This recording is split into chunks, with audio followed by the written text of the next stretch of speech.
Hello everyone. So today's the day I finally talk about the Nintendo Direct. The Nintendo Switch 2 Direct, I should say, and I just want to say the Direct was very, very, very, very good. But there's only one big problem, and that's the aftermath of the Direct.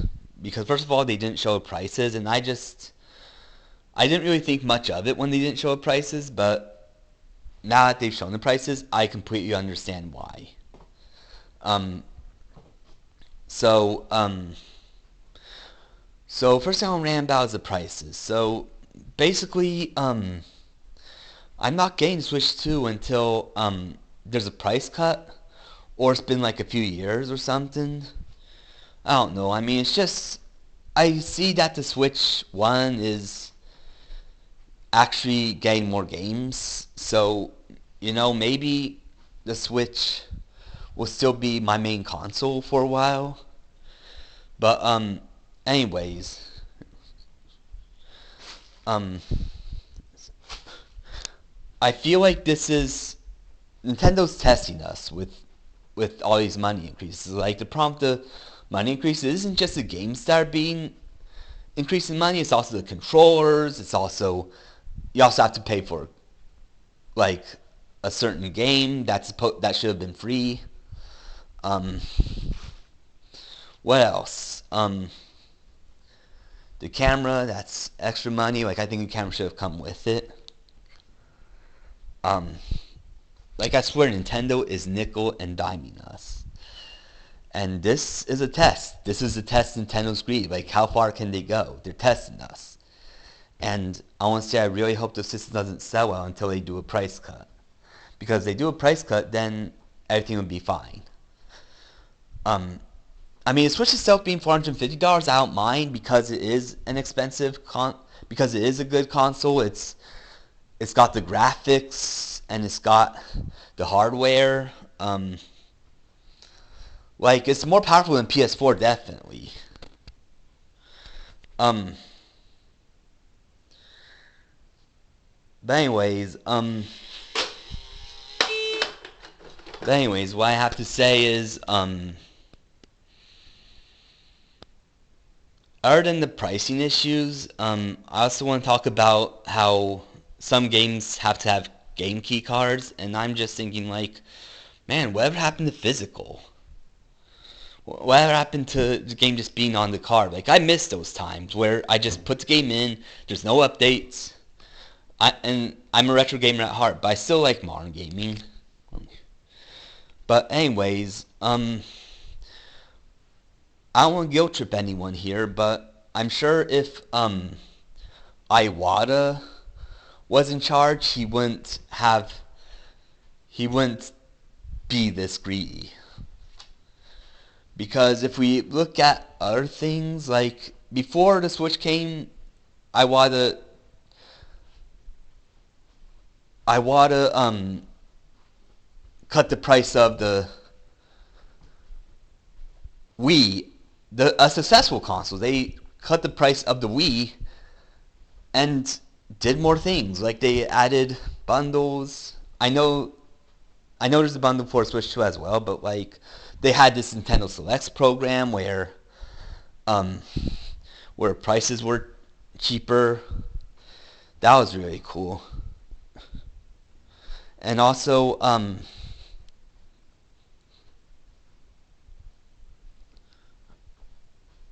also like how with every console he did, with every console he was in, anyways, with every console that was released under his care, he cut the prices. But unfortunately, like with the Switch, um, the pricing never really went down. I mean, yeah, you could get a Switch Mini for less, but like mostly it didn't go down. And then the games, like yeah, I mentioned the games. They're like some of the games went down in price. Nintendo's first party during Iwata's care, but during But during the new president's care, Fakatawa, I wasn't trying to be funny here. I just don't know how to pronounce his name. Fakatawa. But anyways, he he's more about business than gaming.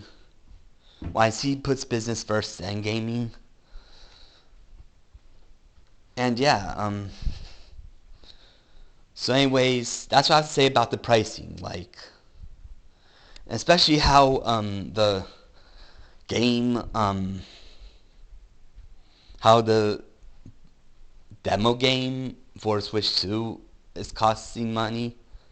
Like, I really think that the game should have been free, and I'm not saying this just because everyone else is saying it. I mean, they did it with Wii Sports. They bundled it with Nintendo Land. But anyways, enough about that. I want to talk about the games, and the systems. So, like I said before, the system has better graphics than the PS4. I also think the camera is cool. I think it should come with the console, but yeah, you actually get to have Discord.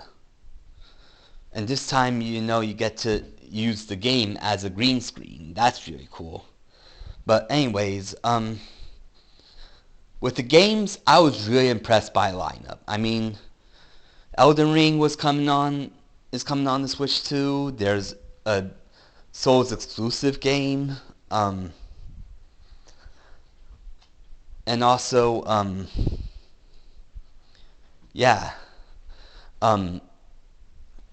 Silksong Night was shown, so I'm sure it's going to come out at some point this year. I hope it's not delayed again. But, yeah, Silksong Night, hopefully there's a presentation about that. I just wish that, the only thing I wish is that Metroid Prime 4 would have a release date, but I'm sure they're going to have a Metroid Prime 4 Direct, and that's when they'll make the release date. It's probably going to be holiday of this year, I think. Because Donkey Kong Bonanza, it's coming out on July, and I was just surprised it wasn't a holiday title. I thought it was going to be like 2 years down the making. Like, I thought it was going to come out in like 1 or 2 years. But no, I was wrong. It's coming out in July, and that's really cool. So yeah, I think Metroid Prime 4 will probably be a holiday title. But anyways, Mario Kart World, that game looked impressive. I watched some gameplay of it. It's really cool. I love how you get to have these different modes and you get to like go anywhere with the tracks. I just can't wait to see what it'll be like when I see the Direct. Like, hopefully they'll have a story mode too. But anyways, and then there's Kirby Air Riders. So I never played I never really owned Kirby Air Ride, but I've played it one time. And I want to say, it was kind of hard to understand at first, but yeah, I'm glad a sequel's being made. I was really surprised that Sakurai made it, because I think that it would be a job of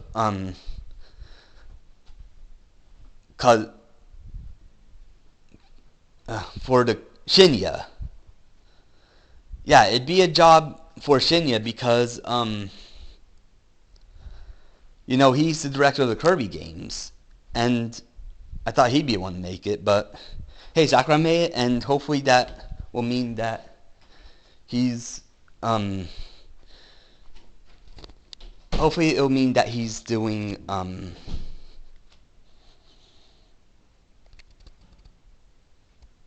another Kirby platforming title, but it's okay if he doesn't. But I'm just surprised Sakurai came back. But anyways, that's all I have to say.